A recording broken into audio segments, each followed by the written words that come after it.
आज का हमारा टॉपिक है chelates. Page number 600 from the Zafar Iqbal inorganic book. Chelates basically क्या होते हैं? हमने प्रीवियसली लिगेंड्स की टाइप्स देखी थी। हमने उसमें लिगेंड्स के काफ़ी सारी टाइप्स में पढ़ा था कि कुछ मोनोडेंटेट हैं, पॉलीडेंटेट होते हैं। लिगेंड्स वैरायटी ऑफ टाइप्स थे, ठीक है। तो चिलेट्स बेसिकली क्या हैं? सर्टेन लिगेंड्स पोजेस टू और मोर अनशेयर्ड पेयर ऑफ इलेक्ट्रॉन्स, मतलब ऐसे लिगेंड जिनके पास कैपेसिटी दो या दो से ज़्यादा शेयर्ड पेयर ऑफ इलेक्ट्रॉन्स की होती है, suitably separated from each other in the molecules. These lone pair have more than one coordinating position within the molecule available for the coordinate bond formation. Which means that कि ऐसे species ऐसे ligand जिनके पास दो से या दो से ज़्यादा इलेक्ट्रॉन पेयर शेयर मौजूद होते हैं अनशेयर्ड, वो उनके पास पोजीशन भी उतनी ही ज़्यादा होती हैं to form a coordinate bond, ठीक है। If a molecule or a single group occupies two or more coordinate positions with the same metal, the ligand is called bidentate or chelate or chelating group, ठीक है। अगर एक ही ligand coordinate bond के साथ एक ही चीज़ लें और वो मुख्तलिफ पोजीशन से अपने आप को अटैच करे लिगेंड के स्पेशी मेटल के साथ, तो उसको हम कह देते हैं it is term as chelating, chelates या चिलेटिंग एजेंट्स कहते हैं। चिलेट का मतलब ऐसे होता है क्रैब्स क्लॉ। इस प्रोसेस को जिसमें आपके पास चिलेशन होती है, चिलेट्स बनते हैं, उसको हम कह देते हैं चिलेट कॉम्प्लेक्स। चिलेशन और जो चीज़ बनती है उसे चिलेट कॉम्प्लेक्स कहते हैं, ठीक है। अब हम इस एग्जांपल देखते हैं। हमने कल पढ़ा था ट्राइडेंटेट, टेट्राडेंटेट और पॉलीडेंटेट लिगेंड्स पढ़े थे, ठीक है। अब इसमें से ये एग्जांपल हम ले रहे हैं कि इथाइलिन डाइमीन। इथाइलिन डाइमीन का फार्मूला होता है, इथाइलिन ग्रुप होता है CH2 ठीक है। CH2 सेंटर में और इसकी दोनों तरफ आपके पास क्या लगा होगा? एमीन, ठीक है। कौन सा मीन? इथाइलिन डाई, दो तरफ है डाई एमीन, इसका लिए हम सिंबल यूज़ करते हैं EN का। वहाँ वो नज़र आ रहा है, इसके ऊपर यहाँ पे भी एक लॉन पेयर है, इसके अंदर है यहाँ पे भी। चीज़ तो हमने एक ही ली है, लेकिन ये दो पोजीशन से उसको प्रोवाइड कर सकता है इलेक्ट्रॉन्स, ठीक है। जब ये किसी को इलेक्ट्रॉन प्रोवाइड करेगा, फॉर एग्जांपल मैं लेती हूँ कॉपर मेटल, तो जब ये कॉपर को इलेक्ट्रॉन प्रोवाइड करेगा तो देखो एक नाइट्रोजन ने यहाँ से दिए, एक नाइट्रोजन ने यहाँ से दिए। चीज़ तो मैंने एक ली है पर इलेक्ट्रॉन एक चीज़ ने दो दफ़ा दिए, दो दो इलेक्ट्रॉन पेयर दिए। इसी तरह दूसरी तरफ से आते हैं तो यहाँ पे भी क्या होता है? इथाइलिन डाइमीन के नाइट्रोजन दो इलेक्ट्रॉन पेयर डोनेट करते हैं। अब ये कॉपर से जब अटैच हुए तो कॉपर के ऊपर +2 चार्ज था, ठीक है। वैसे कॉपर ने जो अटैचमेंट करनी थी 4 इलेक्ट्रॉन पेयर से कर ली। It combines with copper 2 to form a following complex. अब आप देख रहे हो इसकी जो कुछ शेप आ रही है, कुछ ऐसे आ रही है कि इसने किसी को कैच किया हुआ है, ग्रैब किए हुए मॉलिक्यूल्स ने, क्लॉज लाइक, जैसे किसी चीज़ को ग्रास्प कर लिया उसने, अपने अंदर बाउंड कर लिया है।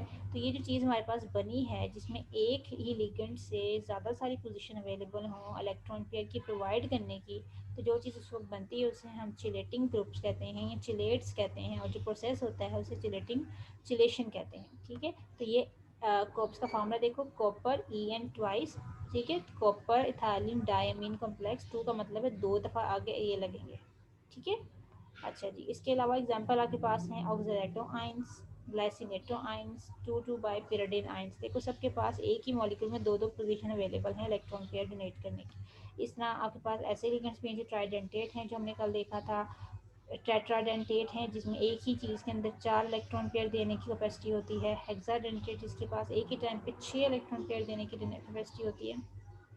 तो ये आपके पास सारे कंपाउंड्स हैं। इसमें सबसे कॉमनली हम लैब में यूज़ करते हैं for the estimation EDTA, ethylene diamine tetra acetic acid. Basically इसमें ऐसा क्या स्पेशी होती है? इसमें 6 कोऑर्डिनेशन पोजीशन होती हैं। ये देखें जी, इथाइलिन डाइमीन टेट्रा एसिटेट, इसमें 6 पोजीशन है। एक है आपके पास ये 1, एक है ये 2, एक nitrogen 3, 4, 5 and 6। These all available position to form a complex EDTA, ठीक है। ये जो चीज़ बनती है कोबाल्ट के साथ उसे हम यूज़ करते हैं। So this one is structure of EDTA। अब कुछ फैक्टर्स हैं जो चिलेशन को अफेक्ट करते हैं। इसमें सबसे पहला फैक्टर जो आप अंडरलाइन करोगे अपनी नोटबुक पे, अपनी बुक्स पे करोगे, its stability is due to the ring formation. पहली बात इसकी रिंग फॉर्मेशन में आती है। अच्छा जी, सबसे पहला पॉइंट आपके पास क्या आ गया? This is the ring formation. Ring formation क्या होता है? जिसमें आपके पास रिंग बन सकता है, चिलेट को स्टेबल करना हो। एक है रिंग फॉर्मेशन, दूसरा पॉइंट है alternate double bond. these two points make a chelate stable। आपसे क्वेश्चन आ सकता है व्हाट आर द फैक्टर्स, कौन सी ऐसी चीज़ें हैं, कौन से ऐसे पॉइंट्स हैं जिस पे चिलेट्स की स्टेबिलिटी डिपेंड करती है। तो chelates are stable depend upon its ring formation and alternate double bond. अब रिंग फॉर्मेशन में भी आपके पास दो तरह के पॉइंट्स हैं। एक है आपके पास कि 5 मेंबर रिंग भी बन सकता है और 6 मेंबर रिंग भी बन सकता है, पॉसिबिलिटी है आपके पास रिंग की। ठीक है, अब ये रिंग कैसे बनता है मैं आपको भी शो करती हूँ। अभी हमने एग्जाम्पल्स पीछे देखी हैं,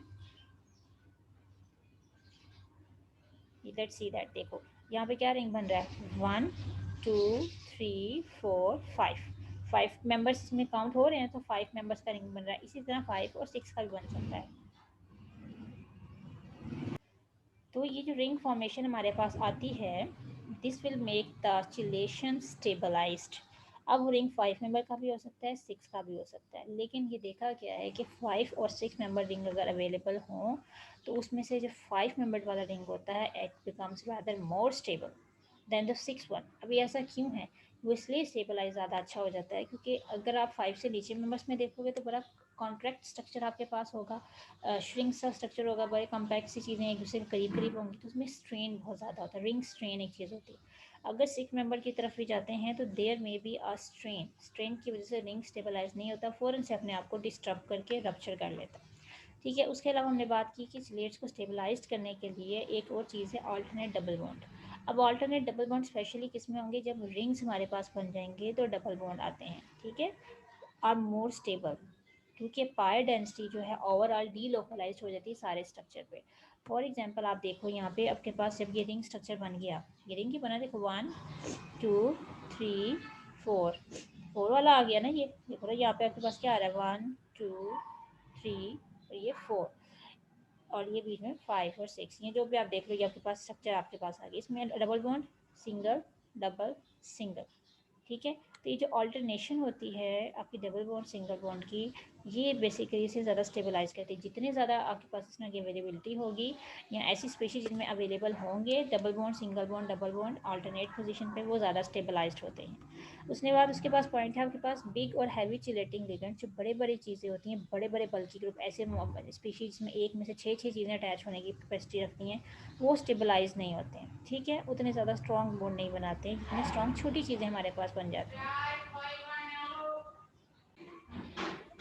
ये जो बिग मॉलिक्यूल्स हम बात करें चिलेटिक लिगेंड्स की, वो बिकॉज ऑफ स्टेरिक हिंड्रेंस बहुत ज़्यादा क्राउडिंग हो जाती है जिसकी वजह से वो स्टेबलाइज नहीं होते।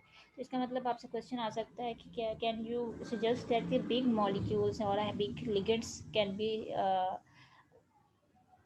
अवेलेबल फॉर द स्ट्रॉन्ग या स्टेबलाइज कम्प्लेक्सेस। तो आप बताओगे कि नहीं, ये स्ट्रॉन्ग या स्टेबलाइज कम्प्लेक्सेस के लिए अवेलेबल नहीं होते क्योंकि इनकी स्टेरिक हिंड्रेंस की वजह से वो स्टेबलाइज नहीं हो पाते। कौन से फैक्टर्स हैं जो स्टेबल करते हैं चिलेट्स को, रिंग फॉर्मेशन और ऑल्टरनेट डबल बॉन्ड करते हैं। ठीक है, उसके बाद इसकी इंपॉर्टेंस है चिलेट्स की, हम चिलेट्स को क्यों बढ़ते हैं, कोऑर्डिनेशन कंपाउंड्स में इतने ज़्यादा ज़रूरी क्यों है।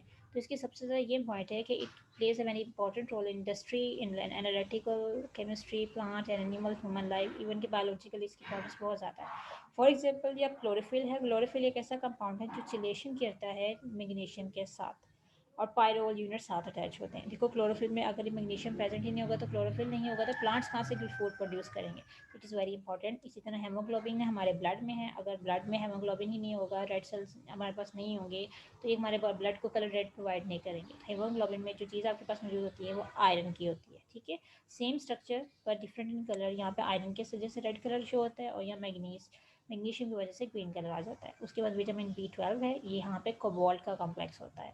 एनालिटिकल केमिस्ट्री में बात करें तो चिलेटिंग एजेंट को यूज़ किया जाता है, बहुत ज़्यादा यूज़ किया जाता है, जहाँ पे ऐसे रिएक्शंस हो जिसमें आपने डिटर्मिनेशन करनी होती है कंपाउंड्स की। ठीक है, जिस तरह निकल को डिटर्मिन करना हो तो हम DMG कॉम्प्लेक्स यूज़ करते हैं। अगर DMG कॉम्प्लेक्स यूज़ करेंगे तो वहाँ पे रेड रोज कलर आ जाता है, हमें ये पता चल जाता है कि जो चीज़ आपको प्रोवाइड की गई है वो निकल है। ठीक है, उसके अलावा हम इसे एनालिटिकल में यूज़ करते हैं फॉर द कलरीमेट्रिक डिटर्मिनेशन, ये डिटर्मिन करने के लिए कि आपके पास कौन सा मेटल इसमें मौजूद है। Chelating agents are frequent use as indicator, chelating को इंडिकेटर के तौर पे भी इस्तेमाल की जैसे आपने बात की, आपने इनऑर्गेनिक हाइड्रेशन पढ़ी है, कम्प्लेक्सोमेट्री टाइट्रेशन पढ़ी जिसमें हमने EDTA यूज़ किया होगा, एरोक्रोम ब्लैक टी यूज़ किया है। तो ये सारी बेसिकली ऐसे कंपाउंड्स हैं जो इंडिकेटर के तौर पर भी इस्तेमाल होते हैं।